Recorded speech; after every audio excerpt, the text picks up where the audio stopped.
Hai, balik lagi di Bantu Sobat dan Indra di sini. Dan di video kali ini saya ingin sedikit bahas tentang iPhone SE 2020. Memang sudah sedikit basi, tapi pembahasan kali ini sebenarnya lebih ke arah user experience saya setelah menggunakan iPhone SE 2020 ini kurang lebih sekitar 2-3 bulan. Dan kita akan lihat ada 5 pro dan ada 5 kontra dari handphone ini. Mau tahu apa aja 5 pro dan 5 kontranya? Dan ini adalah pembahasan mengenai iPhone SE 2020. Dan ini handphonenya nggak ada. Ya, ini handphone yang saya pakai untuk merekam. Dan mari kita lihat.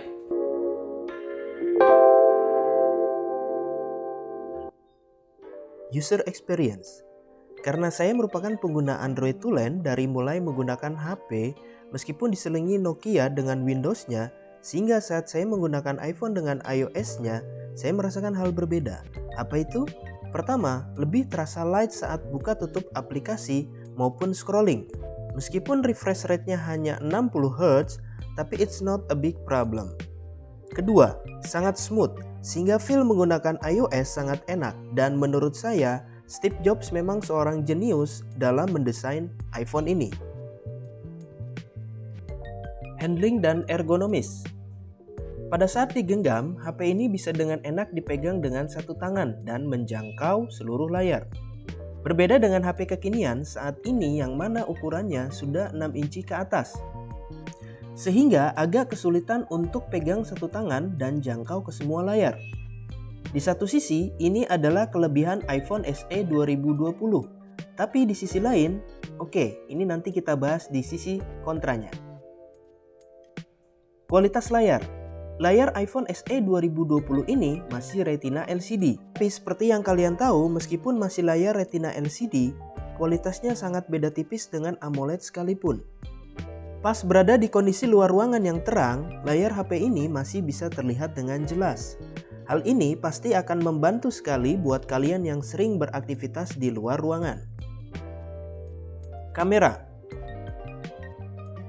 Dengan konfigurasi single lens kamera, sepertinya kamera HP ini akan kalah dengan HP-HP lain yang sekarang sudah berjamaah kameranya, mulai dari 2 sampai 4. Namun pas kita buka kamera dan akan mulai memotret atau ambil video, maka ingatan HP ini cuma punya satu kamera hilang sudah. Kenapa? Karena ternyata dengan satu kamera saja hasil foto dan videonya bagus. Dengan catatan di kondisi exposure cahaya yang cukup. Kalau tidak, maka hasilnya yang nanti kita coba lihat di kontranya. Berikut kalau kalian ingin lihat hasil dari foto dan videonya.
Touch ID, speaker, dan dukung produktivitas. Nah, ini adalah pembeda. Kenapa? Karena iPhone SE 2020 ini adalah iPhone terbaru yang masih punya Touch ID, yaitu salah satu security tools dari iPhone dengan sidik jari. Di iPhone 11 dan 12 terbaru, fitur tersebut sudah tidak ada. dan diganti dengan Face ID. Jujur, bagi saya lebih enak menggunakan Touch ID, apalagi di masa pandemik sekarang yang harus selalu pakai masker. Tentunya Face ID akan kesulitan pada saat membaca wajah kita. Selain Touch ID yang saya suka, ada satu lagi yang buat saya cukup happy dengan HP ini, yaitu adalah speakernya. Jadi HP ini memiliki speaker yang stereo. Kedua speaker tersebut ada di bawah dan di atas. Dengan dua speaker tersebut, maka suara yang dihasilkan sangat clear dan enak didengar di telinga saya yang awam tentang audio. Satu lagi yang saya suka dari iPhone SE 2020 ini adalah dengan iOS-nya yang bisa dukung produktivitas saya. Jadi dengan iOS saya bisa akses semua aplikasi yang dipakai kantor dari mulai Microsoft Teams buat meeting sampai bisa balas email di Outlook. Hal ini karena memang dari kantor hanya membuka akses buat iOS saja untuk akses semua jaringan dan software dari kantor. Nah, itu adalah semua proses dan pengalaman saya pakai iPhone SE 2020 selama kurang lebih 2-3 bulan. Nah, buat kalian yang tertarik dan mau beli HP ini, sebentar, jangan di-close dulu YouTube-nya, karena saya bakal infoin ke kalian 5 kontra yang mungkin jadi pertimbangan atau bahkan deal breaker. Ukuran layar. Ya, ukuran layar memang jadi salah satu kontra paling utama. Kenapa? Karena seperti yang kita tahu sekarang ini, ukuran layar HP sudah rata-rata kepala 6 semua. Mulai dari 6 inci sampai yang paling besar 6,9 inci. Jadi pas iPhone SE 2020 datang dengan ukuran layar cuma 4,7 inci, ini terasa balik lagi ke zaman HP sebelum tahun 2018 yang masih punya bezel tebal dan layarnya terbatas. Buat kalian yang sudah terbiasa dengan layar besar, pasti akan sangat gak nyaman kalau lihat dan pakai HP ini. Apalagi buat kalian yang screen on time-nya 80% dipakai buat lihat YouTube dan social media. So, kalau kalian ingin layar HP yang cukup luas, maka lupain HP ini dan lebih baik nabung lagi buat beli iPhone 11 atau 12 sekalian. Baterai. Yup, baterai jadi kontra selanjutnya. Kenapa? Karena berdasarkan pengalaman saya pakai HP ini, dalam satu hari jika pemakaiannya heavy banget, maka perlu 2 kali pengecasan. Sehingga buat kalian yang sudah terbiasa dengan baterai HP yang cukup ngecas 1 kali sehari, akan ngerasa sedikit gak nyaman. Meskipun seperti itu, kalau kalian gak terlalu banyak pakai HP ini, atau misalnya jadi HP kedua seperti saya, 1 kali cas sudah cukup. Dan kalian harus ngecas lagi sebelum tidur. Kalau kita lihat juga screen on time-nya, rata-rata pemakaian saya sehari bisa tembus sekitar 6 jam. Yang mana sebenarnya cukup normal. Nah, dari sini bisa juga kita lihat kalau sebenarnya baterai kecil tapi dengan optimalisasi SoC dan OS-nya bisa bantu banget dalam menghemat baterai. Resolusi layar. Ini juga yang jadi sedikit ganjalan, yaitu resolusi layar yang masih HD saja. Sebenarnya dengan resolusi HD tersebut ada di layar dengan ukuran 4,7 inci sudah cukup, karena layarnya yang kecil tidak bikin gambarnya jadi pecah. So, sebenarnya resolusi tersebut sudah ideal.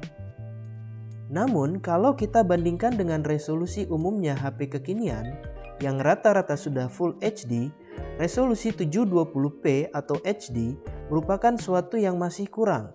Apalagi kalau lihat harganya yang nyentuh 7-10 juta. Seharusnya dengan harga segitu, resolusinya sudah Full HD. Jenis panel layar. Panel yang disematkan Apple di iPhone SE 2020 ini memang masih IPS. Namun dengan melihat harganya, saya pikir cukup sebanding.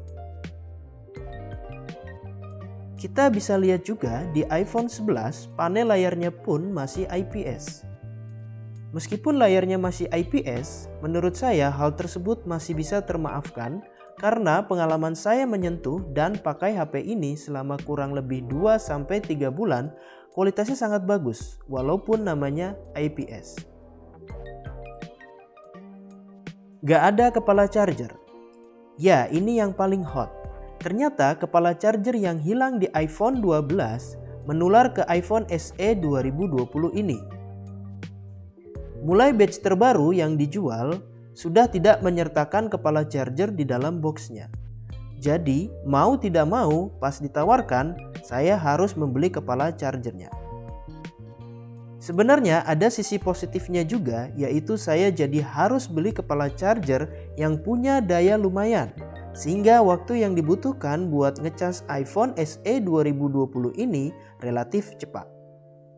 Nah, itu dia pengalaman saya pakai iPhone SE 2020 selama kurang lebih 2-3 bulan. Kalau kalian ada tambahan pengalaman pakai HP ini, silakan ditulis di kolom komentar. Thanks for watching and keep healthy.